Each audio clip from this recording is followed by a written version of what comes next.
আপনাকে প্রথমবার বানিয়েছে, তার জন্য দ্বিতীয়বার বানানো সহজ। তাই বুদ্ধিমত্তার পরিচয় দিন, নিজের জন্য কিছু করুন, নিজের স্বার্থ বুঝতে শিখুন, স্বার্থপর হয়ে নিজের জন্য কিছু করুন।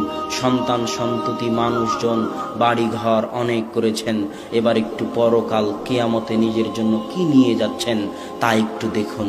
এই জন্যই কিন্তু আল্লাহ আপনাকে সৃষ্টি করেছে, ওমা খালাকতুল জিন্না ওয়াল ইনসা ইল্লা লিয়াবুদুন, মানুষ এবং জিনকে সৃষ্টি করেছি শুধু আমার ইবাদত করার জন্য।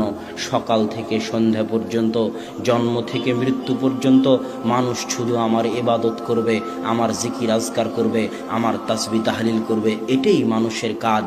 তাহলে খাওয়া দাওয়া, চাকরি বাকরি, বেঁচে থাকতে খাওয়া লাগে তাই খাবে। কথা মনে হয় বুঝাতে পারি?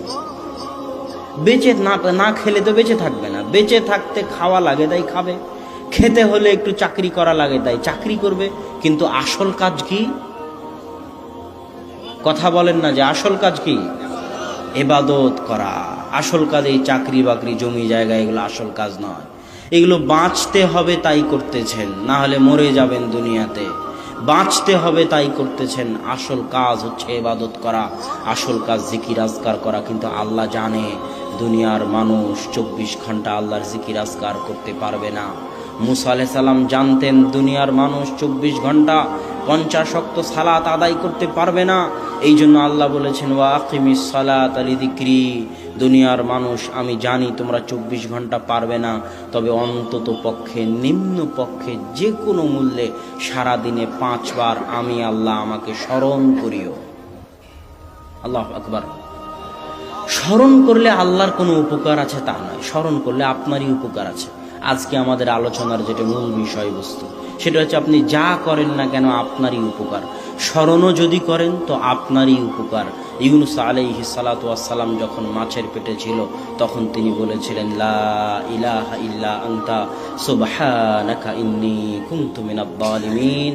আর আল্লাহ বলছেন, ইউনূস যদি মাছের পেটে আমাকে স্মরণ না করত, ইউনূস যদি মাছের পেটে আমাকে মনে না করত, লালাবিসা ফীহি ইলা ইয়াউমি ইউবআসুন, তাহলে আমি ইউনূসকে মাছের পেটে কিয়ামত পর্যন্ত রেখে দিতাম।